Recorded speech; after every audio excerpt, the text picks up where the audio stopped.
Production of Real Ag is made possible in part by an underwriting grant from the Kansas Soybean Commission, the Soybean Checkoff, progress powered by farmers.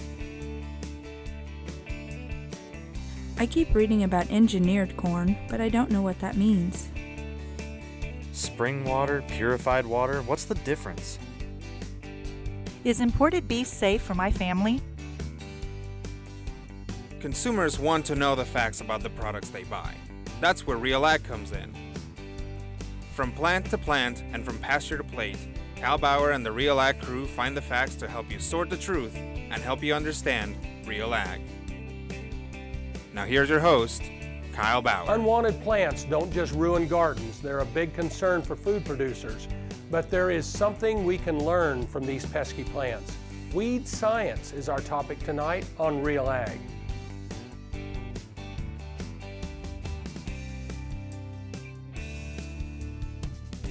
Let's start with the basics. What is a weed? There are a number of different definitions of weeds.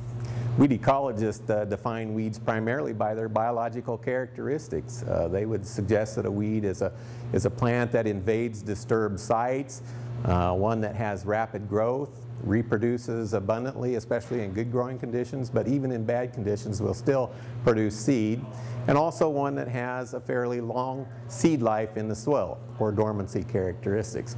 So that would be an ecological definition, and it's based upon the biological characteristics. And if you think about a lot of the common weeds that we have, they exhibit many of those characteristics.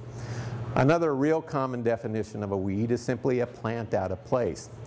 And that's a fairly practical definition. Even philosophers have come up with definitions of weeds. One philosopher said a weed was a plant whose virtues have yet to be discovered. And that has a similar connotation to a plant out of place. But I think the most practical definition of a weed is simply a plant growing where it's not wanted, because it really does depend upon the context in which it's growing. We have plants that can be a crop in one situation. It might be a wildflower in the natural landscape. They might be grown as an ornamental. But in another situation, they can be a very serious weed problem. And sunflower is a classical example of that type of plant. We grow sunflowers for oil and for bird seed. Again, it is a state flower in Kansas, and it grows naturally in our landscape. Some people grow it in their gardens as a flower. But it's a very, very serious weed in soybeans and in corn, and it's very competitive with those crops. Even those plants that we consider to be our common crops can be considered weeds depending upon the situation. Volunteer corn in soybeans is a serious weed problem. Volunteer wheat in fallow is a very serious weed problem, because not only is it using moisture and nutrients that it's taken away from the crop, but it also acts as a host for diseases and insects, and therefore it can act as a vector to infest neighboring fields or even subsequent crops after we plant the next wheat crop. The problem of weeds has been there as long as we have the agriculture going, but as a science, weed science has come into limelight fairly recently, I would say, probably about 50, 60 years ago. Weed science is obviously an important part of agriculture, because weeds cause billions of dollars of losses, both in terms of yield loss as well as the money that is spent on controlling those weeds. So it is a very important part of agriculture, and I think if you ask almost any farmer, they will tell you that weeds are one of their biggest production problems that they have to deal with. It can vary based on where we are in Kansas. Clearly, kochia in the western part of the state, we don't find much value anymore in that particular weed, and have had a lot of problems with kochia. It's become an increasing problem. And so, yeah, it's on the forefront of a lot of growers' minds in western Kansas managing kochia. As you know, weeds are accustomed to various conditions, climatic conditions that are normally not suitable for crop plants. So weed related issues are there across the world. Weeds have been with us since the beginning of time, and they'll always be with us because, again, they are very adaptable, and they also tend to move around from area to area. Most of our more serious weed problems in Kansas are not even native to North America. They were accidentally introduced, or in some cases even intentionally introduced as a crop, but they didn't behave themselves and they became weeds. Field bindweed, for example, is not native to Kansas, but it certainly is very naturalized and thrives in our environment. Kochia would be another good example. Velvet leaf.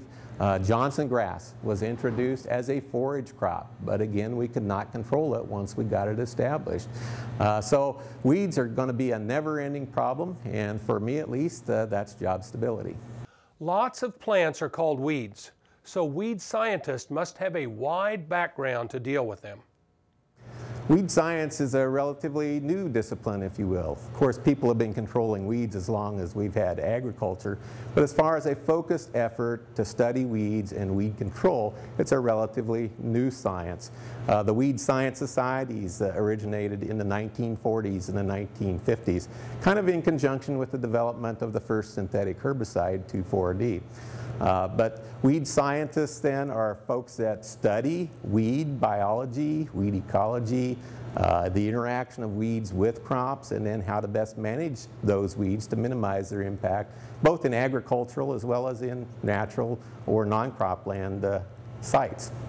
Well, you have to have a passion for agriculture. Of course, you have to spend some time in college.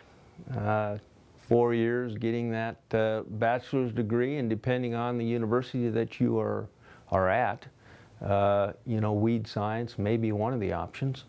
Generally, we do come up through an agronomy department, a plant science department, you know, that type of process. But that isn't necessarily true. I mean, we have weed scientists that came up as biologists or chemists, and then jumped into you know, graduate school and got into the areas of weed science. And so that could happen at any level, whether it's the bachelor's level, the master's level, or the PhD. To become a weed scientist, you need to have knowledge about basic agronomy, and in land grant institutions, students can major in agronomy, taking weed science courses at various levels. Like as a sophomore, they can take a couple of weed science courses, and then junior and senior stages we offer weed science courses. Then if you are interested to pursue a graduate program, you could do a master's or a PhD degree in weed science, either majoring in weed ecology or weed physiology or molecular weed biology as well. A weed physiologist is a person who does experiments investigating the physiology of weeds.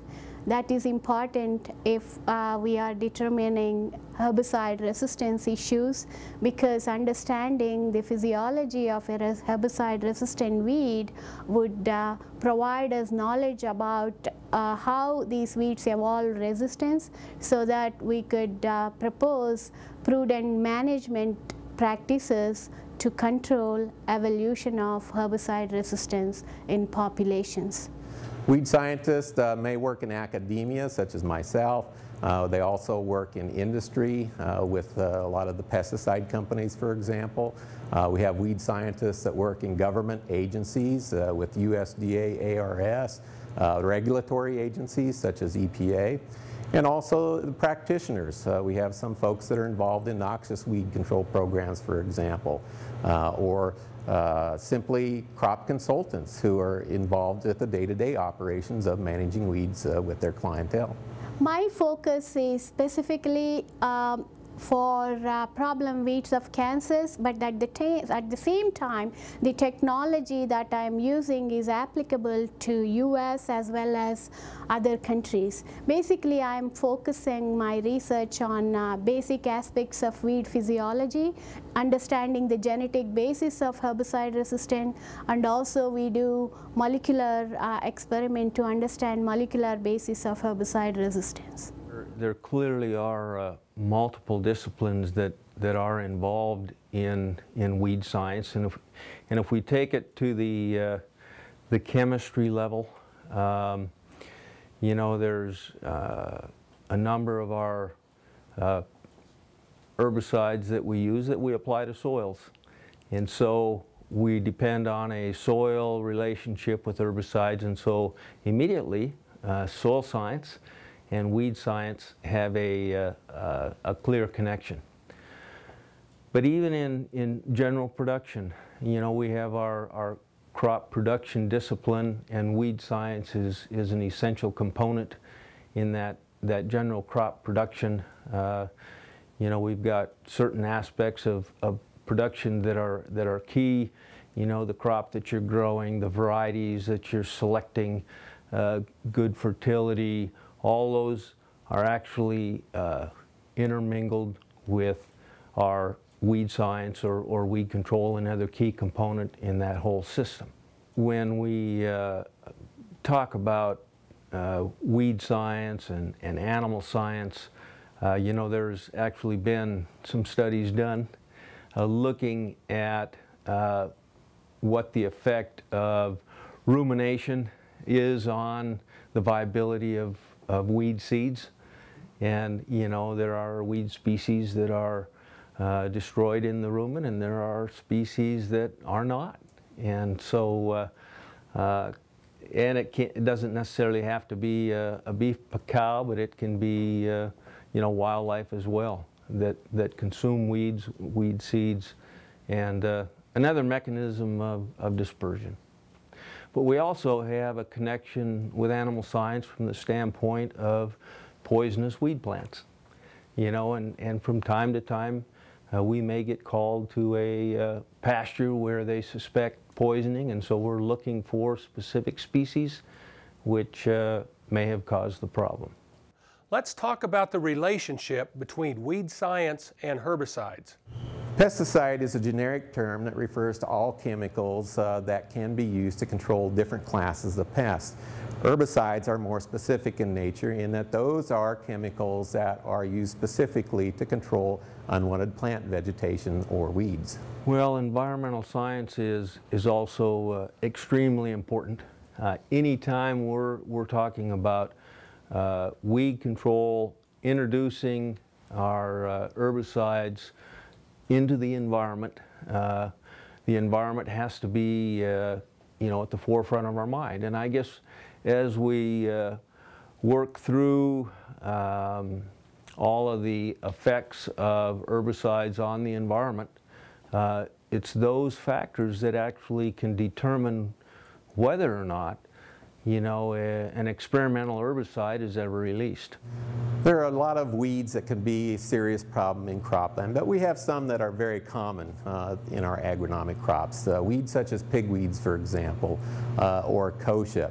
And there are a number of different ways in which they can be managed, but the best approach is to use an integrated weed management approach.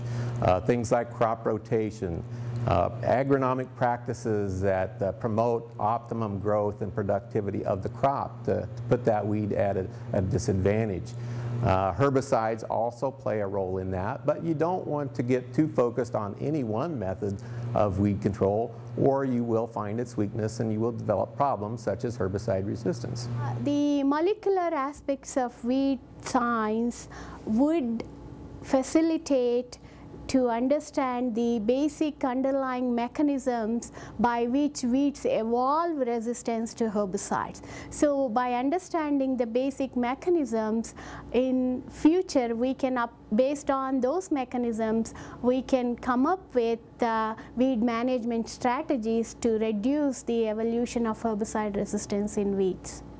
Weeds are very adaptable, and really, like any organism in nature, if you put a lot of selection pressure on a population, you will find individuals within that population that might survive or change genetically. With weed resistance, for example, to herbicides, it's estimated in some cases that we might have one plant in a million in that native population that might be resistant to a given herbicide. If we continue to apply that herbicide repeatedly to that population over time, we eventually start to control and kill out most of the susceptible population, and the ones that survive and reproduce are those that are resistant and able to tolerate that herbicide. So we will see shifts in populations and in characteristics based upon whatever pressures that we put on them. It's almost like a breeding program that we don't intend to use. The mode of action of a herbicide is basically how it kills that weed, and it depends upon the physiological interaction of that herbicide, oftentimes at the cellular level. And so it can kind of get fairly deep at times, but the herbicides work in a number of different ways. Some herbicides work by inhibiting certain amino acids that are essential to that plant for growth and development. Other herbicides may work by inhibiting photosynthesis, which is key for plant growth and development. And others may inhibit things such as respiration. Even with enzymes, there are a lot of different enzymes that herbicides can inhibit. So we're talking about very specific processes in that plant that the herbicide interrupts so that that plant can't grow and develop normally.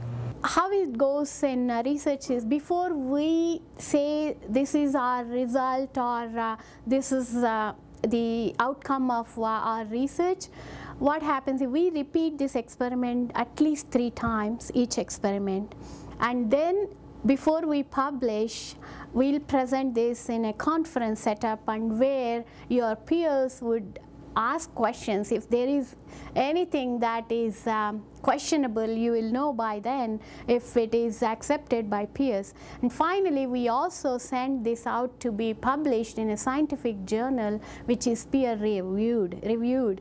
So you get a very, very good criticism, like I would say good and bad criticism, and you need to address those issues before your research is publicly announced. So at various stages, you have a kind of checkpoints before you say, this is the outcome of my result. So then only you propose that to the public. Okay, I developed this technology, and this is going to go to the field stage because it has been tested at various levels. Herbicides play a very important role in modern agriculture, but they are a chemical that we do apply to our cropland and rangeland areas, and so we want to use them properly. Herbicides have to undergo intensive research on their environmental risk before they ever get approved. And that approval is done by the Environmental Protection Agency. And the EPA, as it's commonly known, has a number of scientists that review the results of that research that are submitted by different companies who are trying to get these products registered. And it typically takes 10 years or more from the time of discovery of a new compound through the research process before it gets approved by EPA for use. So it is a very long process, and they are studied very rigorously before they are ever approved to make sure that they are safe to use in the environment as long as they are used according to label directions. Talk about herbicides and how they say dissipate in the environment. You know, we have in some cases just simple chemical reactions. You know, we have some herbicides that, you know, once they're into the soil profile, they simply can be broken down either by, you know, acid hydrolysis, for example, which is, you know, the more acid your soil is, the more rapidly those herbicides are broke down because that acid is present, okay? But other mechanisms of other herbicides might be that they're consumed by microorganisms, you know, in the soil. And so, you know, it's key that we have, in both cases, you know, good moisture conditions. We have to have temperatures for the microbes to be working or for the chemical reactions to occur. And you know, the process happens. If we have an herbicide that is extremely soluble, meaning that it moves into the water solution and actually could leach down into the profile, into groundwater, very quickly we have some special restrictions on those types of herbicides, especially if they happen not to be rapid degraders. And so, yeah, all of those things are evaluated as we develop herbicides, and ensures, I think, the safety of these herbicides in our environment. My husband is an engineer, but I deal with a lot of his colleagues on a social basis, and they ask me what I do, and I say I work with herbicides and weeds, and they are all pro-organic. They give their kids only organic products, but I try to explain them, see, this is not required, and we do thorough research before the products that have been used with herbicides are in the market, but it's very hard to convince even educated, highly educated people about the science behind these pesticides or herbicides. Weeds can be a big pain, but they can also be an important resource. Yeah, modern agriculture or advancements in fields like weed science have tremendously helped to improve the lifestyle of both poor people and middle class people, because of these advancements, a lot of products are affordable compared to several years ago. We can spend a lot less money on food products these days because the credit goes to the advancements in science. Quality of these foods also improved tremendously. A lot of research has been done or is still going on to improve the quality of food grains, looking at protein content of our food grains or the other important aspects of, other important aspects that benefit our nutrition value of the product. Science has advanced in those areas also. Definitely that helped to improve the quality of food as well as reduce the cost towards the food. Well, weeds are very adaptable, and obviously they have a lot of beneficial traits to them. We talked about rapid growth, for example. From a crop standpoint, that would be very beneficial. And so we can utilize some of the traits that weeds have actually in developing our crops as well. Well, a lot of our crops obviously were derived from weeds actually. We think about grain sorghum and sugarcane. They are the exact same species. I mentioned sunflowers earlier. Obviously the same species, but we have developed and bred sunflowers to produce the type of crop that we want. But again, in different situations where they're growing in a different crop, they can be a serious weed. The traditional definition of a weed, again, is a weed growing where it's not wanted, but that doesn't mean those same plants can't have a lot of benefits and that we can't use them in different scenarios. For example, crabgrass is a very common annual grass that is a problematic weed in a lot of our row crops, but it also makes a fairly good forage crop. It's self-seeding. It grows rapidly, it has fairly high forage quality, and so there are farmers in Kansas and on down into Oklahoma that commonly produce crabgrass for a crop as a forage as opposed to trying to control it as a weed. Some other good examples of weeds that we might use for beneficial purposes. If you look back to the dirty 30s, for example, about the only weeds, or only plants I should say, that would grow were kochia and Russian thistle. And consequently, that was basically the source of food that we had, or feed that we had, for our livestock at that point in time. Some other examples would be, again, just deriving genetic traits that we want out of some of these weeds. Goat grass is a distant relative of wheat, for example, and the wheat breeders have used goat grass relatives to look for genes with resistance to diseases and insects, and then transferred those genes into wheat to provide that same sort of resistance into that wheat crop. So again, it is a matter of definition of a weed, but certainly all plants may have some benefits such as land stabilization and other traits that we can derive from them. I worked with a weed that was found resistant to certain group of herbicides. In investigating that weed, physiology of that weed, we are able to transfer the resistant genes from weeds into cultivated crop species so that we could use those herbicides without any problem on these cultivated species.